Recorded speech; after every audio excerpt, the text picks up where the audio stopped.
You don't need to be a genius to be able to read the political situation in Canada right now. In fact, all you need to do is just use your eyes. The once beloved celebrity Prime Minister of Canada could walk the streets like a movie star. Wherever he went, he'd be met with crowds of admirers just hoping to get a selfie with him. But today, Justin Trudeau can't even show his face in public anymore. Wherever he goes in Canada, and for that matter, the English-speaking world, he is met with angry mobs of his own people denouncing him as a tyrant and a traitor. So no better time than this past weekend to try and turn the page at the Liberal Party convention. Day after day, as scandals mount and as the Prime Minister continues to sink in the polls, this Liberal convention could have been the perfect opportunity to try and reach out to disaffected former Liberal supporters and bring them back into the mix. But instead, Canadians were served the usual menu from our ruling party. Divide, distract, and attack the political opposition. You know it, I know it, and now the public can see for themselves. The Prime Minister is losing the plot. Drop a like in the video, help us out by subscribing to the True North YouTube channel, and the comment question for the episode is this: who wins the federal election between Justin Trudeau and Pierre Poilievre? Let me know, and let's get into it. Well, it's official. Despite every possible indicator telling him otherwise, Justin Trudeau has decided to remain as Liberal leader and run against Pierre Poilievre in the next federal election. And with Justin Trudeau's announcement that he will remain as Liberal leader for the next federal election, Trudeau has also unveiled a new line of attack against the Conservatives, that the Conservative Party under Pierre Poilievre are the brokenest Conservative Party. The Conservative opposition are the ones that are trying to break Canada. We want to build things up, while Pierre Poilievre and his brokenest Conservative Party want to tear things down.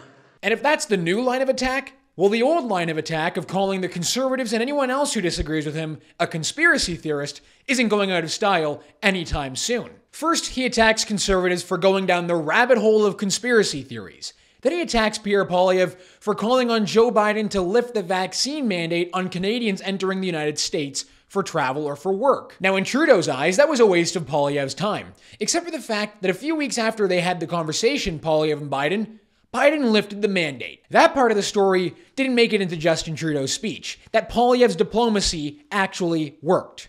This is what the Conservative Party of Canada has become under Pierre Poilievre.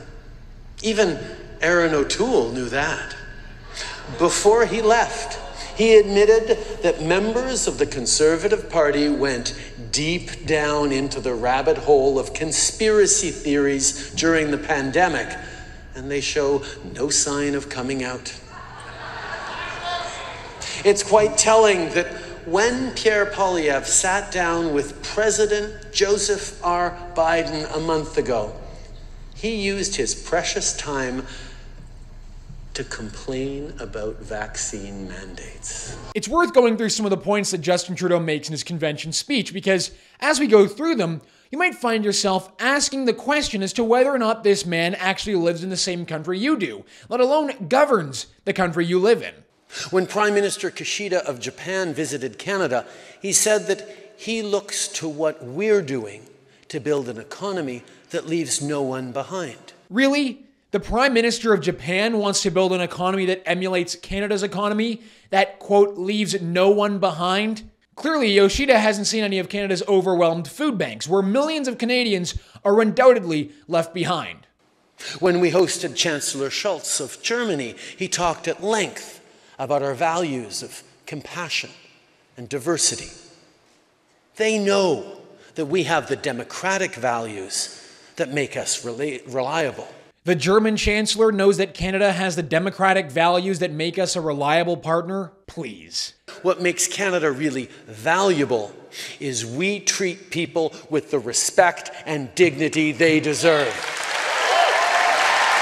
That's why Justin Trudeau was allowing the mentally ill to kill themselves through the hands of the state-sponsored suicide program known as MAID. Now, if that's not the respect and dignity that Canadians deserve, then I don't know what is. And I guess the new line of attack is that the Conservatives are not woke enough.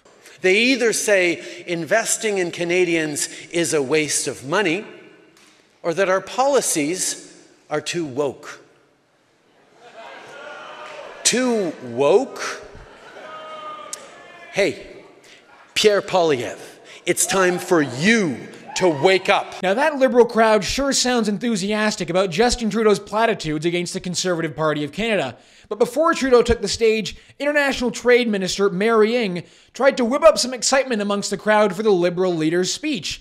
And let's just say, she didn't have much luck doing that. It's left because we're going to have a great main event.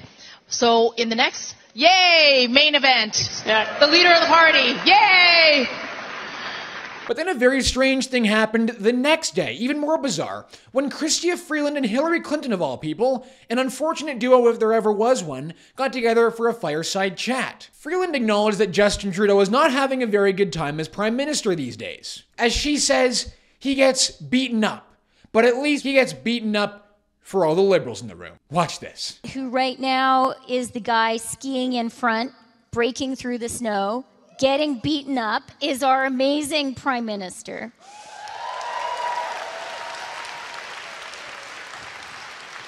And we have to remember he's breaking the trail for us, right?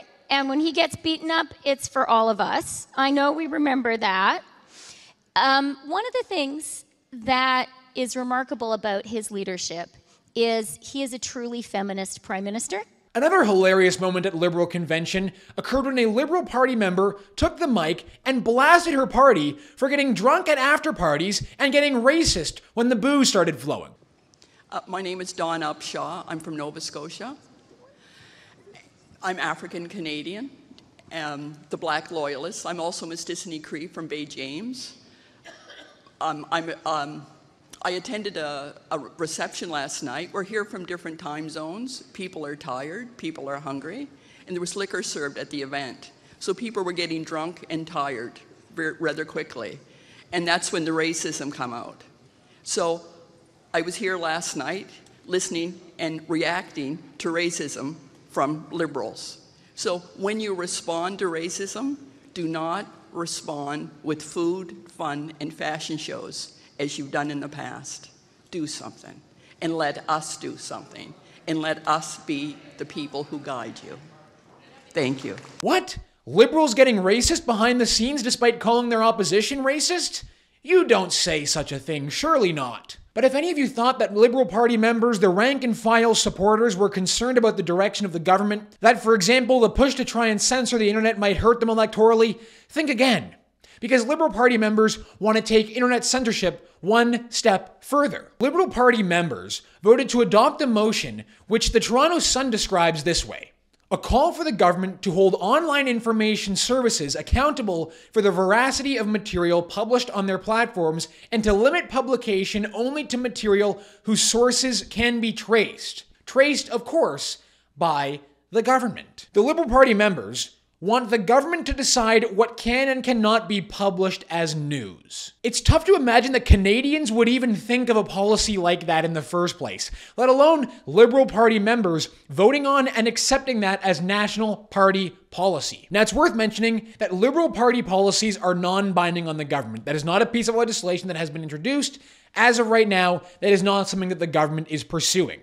But Liberal Party members voted on and adopted that as a party policy. That is something that Liberal Party members want to see the government do. They want to destroy journalism as we know it.